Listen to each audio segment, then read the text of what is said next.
Update, AITA for not telling my parents that the event they were missing was my wedding. First of all, I want to thank all those who were interested in my story, and those who wished me and my husband a happy life. I am beyond grateful for your reassuring messages, and your love and feedback. The response was overwhelming and beyond what I ever thought it could be. I love you all so much. Light skin tone emoji modifier.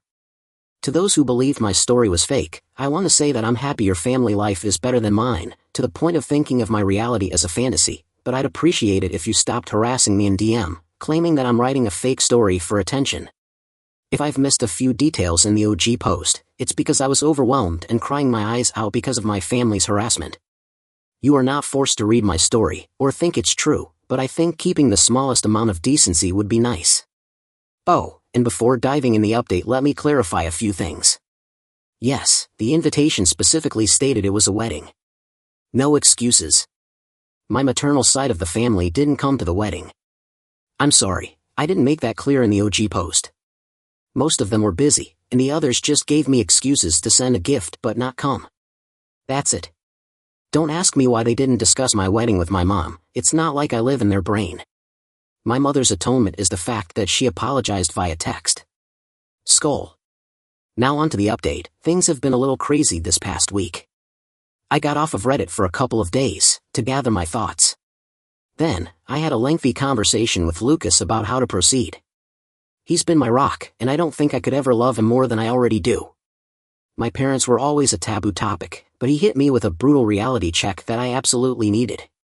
We reached the conclusion that the fact I kept in contact all this time, stuck around and couldn't go and see, isn't healthy. I've realized that. The reason I never fully went and see, was that deep down I just wanted their approval, even now, for once. Pathetic, I know. But it's like a drug, being with my parents.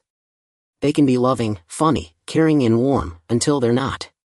The little love they give makes you crave for more, and you want their approval so badly you destroy yourself. But that's enough. I promised myself that things are going to change. I've thought about it, and decided to start therapy, and to go and see with all those who made an issue about this situation, for good this time.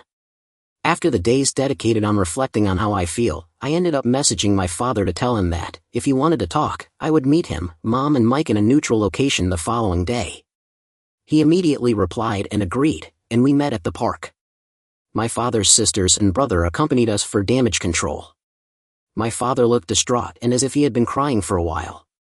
My mom looked the same, but I think it was more out of anger and embarrassment. My brother looked annoyed. I told the three of them about how their behavior and preference in regards of my brother always hurt me, and that their abusive behavior made me realize that I didn't want contact with any of them again after that meeting. My mother tried to cut me off multiple times, but my aunt, the one who posted on FB, shut her up every single time. When I asked them why would they treat me this way, they didn't know what to say. My father kept crying and apologizing without giving me an answer, and my uncle reprimanded him for it. My mother seemed as if she was asking herself that for the first time, but well, in the end she just said that she simply disliked me. Plain and simple. And my brother? He just liked the attention and making me miserable as some kind of sport. I went on with my questions. When I asked why they never responded to my invite, they claimed to have never received one. I showed them the texts, but they denied receiving them. And well, it turns out that they hadn't, in fact, received my wedding invitation. When it arrived to their house, they weren't there. The only one in the house was my brother, who had come visiting for the weekend. He saw the invite and, as many of you guessed, ripped it up and trashed it.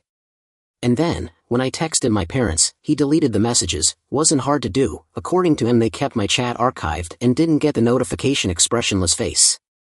So, my parents never actually got a formal invitation. I was just distraught. I asked Mike why would he do that, and he just shrugged, and claimed that it wasn't as important as the stuff they had in program anyway. I had to stop Lucas from punching him in the face. Strangely enough, my parents were upset, and started reprimanding him. He actually began to throw a tantrum and cry crocodile tears, and I must admit that I was kind of satisfied. But then my mom claimed that all was resolved, there was no need to fuss over a misunderstanding, and it was time for me to clear their name. That set me off, and I interrupted her, telling her that they weren't forgiven at all, that just because Mike trashed the invite, it didn't mean it automatically canceled all their neglect out. Plus, all that time it was still very obvious that I was having a wedding, and they should have asked about it. You want to know my mother's response? She said something along the lines of, "I did hear you talking about a wedding of yours, but I just thought you were being delusional and seeking my attention with exaggerated scenarios." She was convinced Lucas didn't actually like me, nor would ever marry me. When I tell you I was about to trash her face, do you believe me? Another thing came up. It turns out that my brother didn't have a football game to go to at all. My parents used the fact that my husband, friends, and I know little to nothing about football, we prefer soccer. And the fact I stopped asking about it when Mike would mock me during his time in high school, to make up a story to avoid my event. At the time I wrote the OG post, I couldn't confirm or deny the presence of a game because my brother has private social media and Lucas and I are blocked, and I foolishly trusted my parents' word. But no. You want to know where they went with that man-child? They went to Disneyland, because Mike wanted to go. They used the football story to cover for my brother's 100th tantrum holiday, and apparently they did it multiple times in the past months. At that point I was just completely burnt out and overwhelmed by this amount of informations. The fact that I had been fooled this badly, that I was so gullible, genuinely made my blood boil, and I snapped. I stood up, and told my father he was a sad, weak man, unable to stand up for his kids unless his wife approved of it. I told my brother he was a little dipshit, a poor excuse of a man that will not accomplish anything in his life and that he'll always live like the leech he is, baited to the point of uselessness. And to my mom, I told her that she was the worst narcissist, pathetic, little woman on the earth, that she didn't even deserve to be addressed and judged for her irrelevance. That not even God could help her out because she is just too rotten. Harsh, I know. My mother shot up from her seat to scream at me halfway through my rant to her, but I was just too mad. I shouted at her to shut the fuck up and sit down, and listen for once. She got so mad, it felt like steam was coming out of her ears. I don't remember much after that, just that I kept talking. And talking. It felt as if all my anger and hurt just flooded out. At one point I'm pretty sure the whole park was silent. I spat at my parents and Mike that I was disowning them all, and that if they're smart, they'll think before reaching out again. I took my purse and left with Lucas, Anna and Francis, leaving my parents and brother at my aunt's and uncle's mercy. I think at some point the reality of what I had just learned and said finally hit me, because I ended up having a panic attack on the way home. Lucas was driving, so Anna helped me through it until we stopped in a parking lot to calm me down. I am beyond grateful for their help. Once home, I just fell on the bed and went to sleep. I really wanted to go with you guys' advice, and post the whole thread on FB, but given my work and career I couldn't expose myself like that. One thing is sharing my story from an anonymous throwaway on Reddit, the other is on FB, with my name and face plastered everywhere. I couldn't go down that path. Instead, I did something better. I made a folder with all of my mother's insults, messages and awful comments, and sent it to the woman in charge of my mom's church. It's a tight-knit community my mom worked her ass off to enter in, but that is also extremely judgmental, and being shunned by them is a death sentence. And well, that's exactly what happened. Just like clockwork, the scandal spread like wildfire, going out of the church and reaching the rest of the small town. You can imagine what this means for my mother and father. Because of my little spill, I did find other messages from my maternal side of the family, belittling me even more for upsetting their sister or daughter and insulting her. I just didn't care anymore at that point, so I followed you guys' advice, and told them that from now on, they will no longer be part of my life, and that they can talk shit all they want, I just won't care. Instead, they should be grateful I don't send their nasty texts to their employers and spouses. I blocked every single one of them, grandparents included, on everything. I did find a lengthy message from my father. He apologized for not being strong enough to face my mother, agreed that what I said was true, and couldn't believe that he had lost so much of my life because of her. He told me he is going to divorce her no matter what my decision will be, because he is tired of being controlled. He would like a relationship with me to make up for all the years that passed.